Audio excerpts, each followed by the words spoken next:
جو رشتہ اس دنیا میں آپ کا موجود زندہ رشتہ آپ کو واپس ایلومیناٹی سے نکالنے کی طاقت رکھتا ہو، جس کے جذبات میں ابھی ماں ہو سکتی ہے، بیوی ہو سکتی ہے، گرل فرینڈ ہو سکتی ہے، بیٹا ہو سکتا ہے، بیٹی ہو سکتی ہے، باپ ہو سکتا ہے، بھائی ہو سکتا ہے، کوئی بھی رشتہ جس کے ساتھ آپ کی ایفیلیشن ایسوسیشن بہت زیادہ ہے، اس کی آپ سے بلی مانگتے ہیں، قتل کر دیں، قتل کرنا ہے۔ یوٹیوب پہ یا گوگل پہ آپ سرچ کریں، پیزازو الگارڈیس ایک کریکٹر تھا باہر کے کسی ملک میں، اس نے ان کو جوائن کیا تھا، اور اس نے جو ان کی پہلی ڈیمانڈ پوری کی تھی وہ یہی کی تھی کہ اپنی ماں کو ریپ کر کے مرڈر کیا تھا۔ مائی گاڈ۔ اس کی باڈی پہ ایلومیناٹی کے ٹیٹوز بھی بنے ہوئے تھے، اس کے بیڈ روم میں اریسٹ ہو گیا تھا وہ۔ تو اس نے بعد میں یہ کنفیس کیا تھا؟ ہاں جی، یہ سارا کچھ اوکے، کہ وہ اس گروپ سے وہ اس تعلق گروپ رکھتا سے تھا، تعلق رکھتا اور ہے۔ جو بھی انسان اس گروپ سے تعلق رکھتا ہے ایٹ دی اینڈ اس کا انجام یہی ہونا ہے۔ دیکھیں، چھوڑ تو سکنے کا سوال بہت مشکل ہے۔ یہ سیلیبریٹیز کی جہاں تک بات آتی ہے تو انڈیا کے ایک سنگر ہیں ہنی سنگھ، جی بالکل، وہ ان کے ممبر تھے، ان کو انہوں نے جوائن کرنے کی کوشش کی، ان کی طرف بڑا اٹریکٹ ہوئے تھے۔ یہ ساری باتیں انہوں نے اپنے ایک انٹرویو میں بتائی ہیں، انٹرویو نہیں پوڈ کاسٹ ہے بیسیکلی، میں نے سنا وہ، ہاں یوٹیوب پہ موجود ہے وہ، اس میں انہوں نے سارا کچھ بتایا ہے۔ انہوں نے کہا کہ مجھے ایک 30 سیکنڈ میں 30,000 تھاٹس آتی تھی، مجھے ہیلوسینیشن ہوتی تھی، میرے بیڈ روم کا دروازہ اوپن رہتا تھا، میں اپنے واش روم کا دروازہ اوپن کر کے شاور لیتا تھا، مجھے یہ لگتا تھا میری ماں مجھے مرڈر کر دے گی، ٹھیک ہے، اس طرح کی بہت سی چیزیں اس نے بتائی ہیں۔ اور اس نے کہا کہ میں جب اس سے نکلا ہوں اور میں اسلام کے صوفیزم کی طرف اٹریکٹ ہوا ہوں، میں پنجاب گیا، پنجاب میں جا کے میں صوفی لوگوں سے ملا، بزرگوں سے ملا، انہوں نے مجھے اسلام کی صوفیہ کی بابا بلے شاہ، حضرت شاہ لال شہباز قلندر، مولا علی علیہ السلام، ان کی بڑی چیزیں بتائی، بڑی باتیں بتائیں، تو پھر میں ذرا اسلام سے اٹریکٹ ہوا اور میں اس چیز سے باہر آیا تھا۔ تو اس نے بھی بتایا کہ جب اس کی سٹوری تھی اس کو بھی فیم، ہنی سنگھ کو بھی فیم ایک دم سے بہت اچھا فیم، اچھا خاصا 12 سال وہ انڈسٹری سے پھر آؤٹ بھی رہا جب ان کو چھوڑنے سب کا انسان سوچا۔ جانتے تھے، اور جب وہ واپس آئے تو ان کی حالت بہت ڈفرینٹ ہے، ان کے حالات ڈفرینٹ ہیں، وہ شاید کینسر کا بھی کہتے ہیں کہ ان کو ہاں جی، کچھ بیماریاں اس کو لگی ہوئی تھی، کچھ کا علاج چل رہا ہے، اور بڑی چیزیں اپنے اندر سے اس نے ختم کی ہیں۔ پہلے یہ شراب کو بڑا پروموٹ کرتا تھا اپنے گانوں میں، اب یہ شراب کے خلاف ہے، اب منع کرتا ہے، اب سمجھاتا ہے، اچھی پازیٹیوٹی آئی ہے اب اس کے اندر۔ اور پاکستان کی اگر ہم بات کریں، جیسے آپ نے بتایا کہ ہمیں پتہ نہیں ہوتا کہ کوئی بھی آپ پلیٹ فارم اٹھائیں، سوشل میڈیا الٹی سیدھی حرکت کریں، پیسہ بھی آئے گا، فیم بھی آ جائے گا، نہ پتہ ہونے کے باوجود لوگ اس چیز کی طرف جا رہے ہیں۔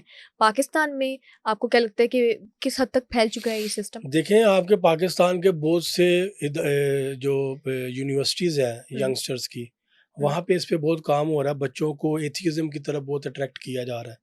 آج کی آپ کی ینگ جنریشن بہت زیادہ ایتھیس ہو رہی ہے، یہ کھلے ہم بات کرتے نہیں، آپ کو کہیں نظر آئیں گے، لیکن آپ اگر کہیں پہ دیکھیں، آپ کو کہیں پتہ چلے کچھ گروپس ہیں، کچھ لڑکے لڑکیاں ایسی ہیں، وہ باتیں ایسی کریں گے ایتھیزم کی، بہت کلوز کمیونٹیز میں جب ہم بیٹھے ہوتے ہیں تو اس طرح کی بات ہو رہی ہوتی ہے۔ وہ اسی لیے ہو رہی ہے۔ آپ بھی یونیورسٹی اب جاتی ہیں، یونیورسٹی گوئنگ ہے، آپ کو اس چیز کا ایکسپیرینس ہوگا کہ آج کل کی جو جنریشن ہے، ایک تو وہ سوال بہت اٹھاتی ہے، سوال اٹھانے کے علاوہ وہ شعور یا معرفت نہیں رکھتے۔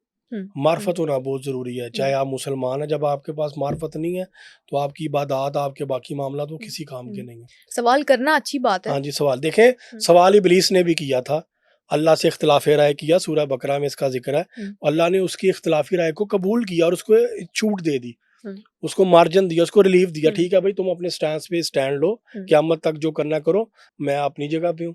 اللہ خالق ہے، وہ اس کی مخلوق تھی، اللہ چاہتا اسی وقت ابلیس کو مار دیتا، ٹھیک ہے، مار بھی سکتا تھا، اللہ نے نہیں مارا۔ تو یہاں پہ ہمیں بھی یہ چیز سمجھنے کی ضرورت ہے کہ اللہ بھی اختلاف رائے کو قبول ڈفرینس آف کرتا ہے، اوپینین کو کس طرح سے ٹیکل کیا، کیسے ٹیکل کرنا ہے۔ آپ نے بڑی تحمل مزاجی کے ساتھ، بڑے ظرف کے ساتھ آپ اگلے کی بات سنیں، کنونس کریں، اگلے سے بات کریں۔ اگر آج کی ایتھیز جنریشن کو یا ینگ کمیونٹی کو اللہ نہیں سمجھ میں آتا، اللہ نہیں نظر آتا، تو ہم جیسے بندوں سے کانٹیکٹ کریں، ہم آپ کو اللہ دکھاتے ہیں، اللہ ثابت کرتے ہیں جو آپ کی سائنس نہیں مانتی یا آپ لوگ نہیں مانتے۔ کیا پہلے لوگوں کو ایتھیزم کی طرف لے کر جایا جاتا ہے کسی ایجنڈا کے تھرو، اس کے بعد پھر وہ ایلومیناٹی کو جوائن کرتے ہیں، یا پہلے جو ایتھیسٹ ہوتے ہیں ان کو ہی ٹریپ کیا جاتا ہے؟ دیکھیں، قرآن پاک میں ایک آیت ہے کہ اللہ کی رحمت سے کبھی بھی یا اللہ کی امید سے کبھی بھی مایوس نہ ہو، نا امیدی نہ اپناؤ، نا امیدی کفر ہے۔ اس لیے کہا جاتا ہے کیونکہ ڈپریشن میں انسان شیطان کے حملے کا شکار ہوتا ہے، انسان نیگیٹیوٹی کی طرف جاتا ہے۔ اب سب سے بڑے ان کے دو ہتھیار یہی ہیں، ایک تو یہاں تو سب سے پہلے جو بندہ بہت زیادہ ڈپریس ہوگا، نیگیٹیوٹی میں ہوگا، اس کو یہ لوگ اٹریکٹ کریں گے، بڑا فیسینیٹ کریں گے، سپرلیٹیو پاورز دکھا کے، بڑا کچھ دکھا کے، بڑی بڑی ایول پاورز مل جاتی ہیں کہ بھی آپ اپنے مرضی سے کسی سے کوئی بھی کام کروا سکتے ہو، ٹھیک ہے. صحیح. یہاں یہ بات کریں گے کہ جی اللہ ہے ہی نہیں، نعوذ باللہ. ٹھیک ہے، اللہ گاڈ ایگزسٹ نہیں کرتا، یہ بگ بین ہوا، پوری دنیا خود بخود بنی، اور سائنس کے تھرو بنی. ٹھیک ہے، سائنس کے تھرو. سائنس جو باتیں آج کر رہی ہے یہ 1400 سال پہلے قرآن اللہ بتا چکا ہوا ہے. ایگزیکٹلی. سورہ الاعراف میں آیت میں وہ سارا واقعہ ملتا ہے کہ کیسے ہم نے انسان کو خلق کیا، اس میں روح پھونکی، الستو بربکم ایک آیت ہے، ٹھیک ہے. پھر وہ اندر سے جواب آیا، جب روح پھونکی وہ جسم میں اندھیرا دیکھا، وہ ایک پورا واقعہ ہے. تو آج یہ کچھ عرصہ پہلے سوشل میڈیا پہ میں نے ریسرچ دیکھی ہے کہ جب کیا کہتے ہیں فرٹیلٹی سسٹم میں جب سپرم ایگ میں ٹرانسفر ہوتا ہے تو ایک لائٹ کا ایک بگ بینگ ہوتا ہے، ٹھیک ہے، عورت کے جسم میں. تو یہ قرآن آپ کو 1400 سال پہلے بتا چکا ہے کہ اندھیرے سے روشنی کی طرف سفر ہے انسان کی پیدائش کا. سائنس آج ریسرچ کر رہی ہے. اصل میں فرق یہاں پہ آتا ہے کہ ہم لوگ قرآن پاک کو اردو سے نہیں پڑھتے، یا قرآن پاک کو اہل بیت نے، رسول خدا صلی اللہ علیہ وسلم نے، مولا علی نے، آگے آئمہ نے جو ایکسپلین کیا ہے، اس کی ٹرانسلیشن، اس کا کنٹیکسٹ سارا جو بریف کیا، ہم اس کو پڑھتے نہیں ہیں، اس لیے ہمیں نہیں پتا، سمجھ کے نہیں پڑھتے. ہاں جی. ہم یہی سمجھتے ہیں رسول خدا صلی اللہ علیہ وسلم کے بعد امام جعفر صادق علیہ السلام کے اور مولا علی کے یہودیوں کے ساتھ، ایتھیس کے ساتھ بہت سے مناظرے ہیں، اور وہ بڑے لاجیکل ہیں. آج کسی ایتھیس کو بتاؤ، وہ میرے سے ایک ایتھیس نے بحث کی، میرے پاس ایک ایتھیس ہے لاہور کی ایک یونیورسٹی کا، بڑا اچھی فیملی سے تھا وہ لڑکا، وہ اپنی ٹیچر سے عشق کر بیٹھا. وہ کہتا جی مجھے میری ٹیچر پسند تھی، تو میں بڑا پریشان تھا کہ میں کیسے اپنی ٹیچر کو اپروچ کروں. تو میرے ڈرائیور نے مجھے کہا کہ سر میں آپ کو کسی بندے کے پاس لے کے چلتا ہوں. اس بندے کے پاس گئے، وہ کالے جادو والا بندہ تھا. اس نے کچھ کیا، وہ میری ٹیچر سے کمیونیکیشن سٹارٹ ہوگی. اب کمیونیکیشن کے بعد یہ ہوا کہ اب کالا جادو تھا نا، میرے ساتھ بھی پیرانورمل ایکٹیویٹیز ہونی شروع ہوگی. اب یہ جب بندہ لڑکا مجھ سے میٹنگ کرنے آیا، اس نے مجھے میٹنگ سے پہلے مجھے بولا میں ایتھیسٹ ہوں، میں مسلم نہیں ہوں، میں نے اسلام کو چھوڑا. اچھا مجھے کہتا ہے کہ نا کل رات میرے ساتھ کیا ہوا کہ میرے بیڈ روم میں وہ فانوس لگا ہوا تھا، وہ خود بہت ہلنا شروع ہو گیا، زلزلہ نہیں آیا. تو میرے زبان پہ ان انٹینشنلی آیت الکرسی آ گئی. میں نے اونچی اونچی آیت الکرسی پڑھنی شروع کر دی کیونکہ بچپن سے یاد تھی. تو وہ ساری چیزیں نا تھم گئی، سب کچھ رک گیا. تو میرا اب علاج کریں آپ، میں اپنا جو میرے ساتھ جو پیرانورمل ایکٹیویٹیز ہو رہی ہیں اس کا علاج کروانے ہیں. میں نے اسے بولا، میں کہا بھائی مجھ سے علاج کروانے کے لیے تمہیں کسی ریلیجن پہ آنا پڑے گا.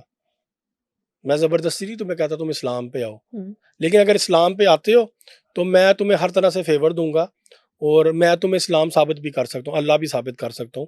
اور ڈیمو تم خود کل رات دیکھ چکے ہو آیت الکرسی کا. آیت الکرسی میں جتنے اللہ رب العزت کے فضائل ہیں، اتنے کسی آیت میں اتنے زیادہ ڈیپلی نہیں کہا رات کو سونے سے پہلے پڑھیں جی. تو وہ کہ اس پہ بازید تھا وہ. میں کہ یار میرے سے بات کرو نا. وہ ذرا ریجڈ تھا، بدتمیز تھا تھوڑا. اس نے کہا نہیں جی میں آپ کے پاس بھاشن لینے نہیں آیا، لیکچر لینے نہیں آیا کہ آپ مجھے اللہ ثابت کریں، میں آپ سے علاج کروانے آیا ہوں. آپ کیسے ڈاکٹر ہیں جو آپ مریض کا علاج نہیں کر سکتے؟ میں کہا بھائی میں ایسا ہی ڈاکٹر ہوں، وہ دروازہ کھلا ہے، آپ جا سکتے ہیں. ٹھیک ہے. تو دلیل ان کے پاس کوئی بھی نہیں ہے، صرف خام خواہ کا اپنا خمار ہے بس. وہ خمار وہ ٹھیک ہے. اور جو اپنے ساتھ جو ہمزاد شیطان جن پیدا ہوتا ہے، وہ جب آپ پہ غالب آ جاتا ہے، آپ کی روح کمزور ہو جاتی ہے، آپ برائیاں کر کر کے، نیگیٹو رہ کے، تو پھر آپ اسی طرح کی باتیں ہی کرتے ہیں.